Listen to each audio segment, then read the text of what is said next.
नमस्कार, मैं हूं दिव्या और आप देख रहे हैं आंखें न्यूज 24। कोलकाता से वाराणसी के लिए निकला लग्जरी गंगा विलास क्रूज पटना से ही वापस लौट गया है।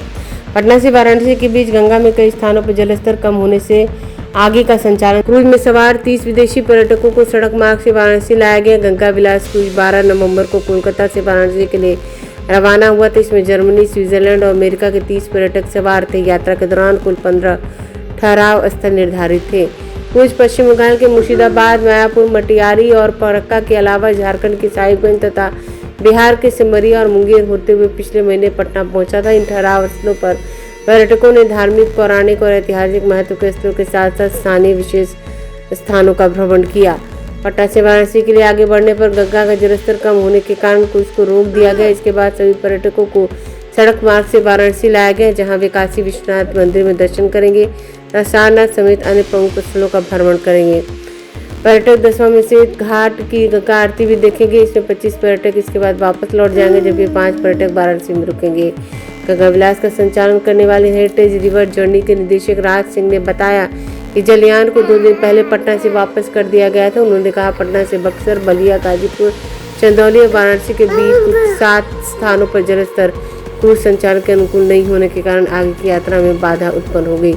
गंगा नदी में सबसे लंबी दूरी तय करने वाले गंगा विलास जलयान का शुभारंभ 13 जनवरी 2023 को रविदास घाट पर आयोजित समारोह में प्रधानमंत्री नरेंद्र मोदी ने वर्चुअल माध्यम से किया था। इस अवसर पर मुख्यमंत्री योगी आदित्यनाथ, केंद्रीय पत्तन, पोत, परिवहन, जलमार्ग मंत्री भी उपस्थित थे। बता दें कि गंगा विलास जलयान वर्ष 2024 में वाराणसी होकर गुजरा था।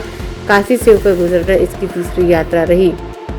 गंगा विलास जलयान में 18 स्वीट है। इस जलयान के कोलकाता से डिब्रूगढ़ तक 3200 किलोमीटर का पहला सफर तय किया था। इस दौरान यह जलयान 5 राज्यों और बांग्लादेश की 27 नदियों से होकर गुजरा था। यह अधिकतम 20 किलोमीटर प्रति घंटे की गति से चल सकता है। आमतौर पर जलयानों में पहली मंजिल पर बनने वाला व्हील हाउस इसकी दूसरी मंजिल पर बना है।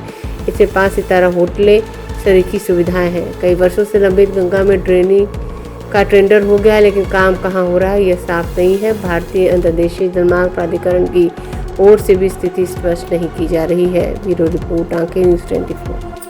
आंखें न्यूज 24 देखते रहिए, 24 आवर्स देखते रहिए और दुनिया की अच्छी और सच्ची खबरों से अवगत होते रहिए। आंखें न्यूज 24 कभी नहीं करेगा आपको बोर। अगर आपने अभी तक हमारे चैनल को सब्सक्राइब नहीं किया है तो हमारे चैनल को जल्द से जल्द सब्सक्राइब करें, लाइक करें, शेयर करें। राजधानी पटना में कई वर्षों से शिक्षा में उत्कृष्ट योगदान दे रहा है Lohia Nagar Mount Carmel High School, Kankarbagh, Patna, जहां नर्सरी से कक्षा 12वीं तक की होती है पढ़ाई। 10वीं और 12वीं बोर्ड परीक्षा में 100% अंक का रिकॉर्ड। एक ऐसा स्कूल जहां पठन पाठन के साथ साथ बच्चों के संपूर्ण विकास का रखा जाता है ख्याल। खेलकूद, सांस्कृतिक गतिविधि, मैथ ओलंपियाड, साइंस ओलंपियाड और बहुत कुछ। आज ही कराए नामांकन की प्रक्रिया जारी है। संपर्क करें DS/16, Gayatri Mandir road, housing board colony east, Indira Nagar, Kankarbagh, Lohia Nagar, Patna. हमारा पिन कोड है 800020। पटना में कई वर्षों से शिक्षा में अहम योगदान दे रहा है Gyansthali high school, Alamganj, Patna city, जहां 10वीं और 12वीं की बोर्ड परीक्षाओं में 100% अंक प्राप्त कर रहे हैं बच्चे। एक ऐसा स्कूल जहां न केवल होती है पढ़ाई बल्कि साथ ही साथ होती है कल्चरल एक्टिविटी, स्पोर्ट्स एक्टिविटी से जुड़े गेम्स, मैथ ओलंपियाड से लेकर साइंस ओलंपियाड, जहां बच्चों के लिए स्कूल कैंपस अत्याधुनिक सुविधाओं से लैस, छोटे बच्चों के लिए वाहन और ट्रांसपोर्ट की विशेष सुविधा।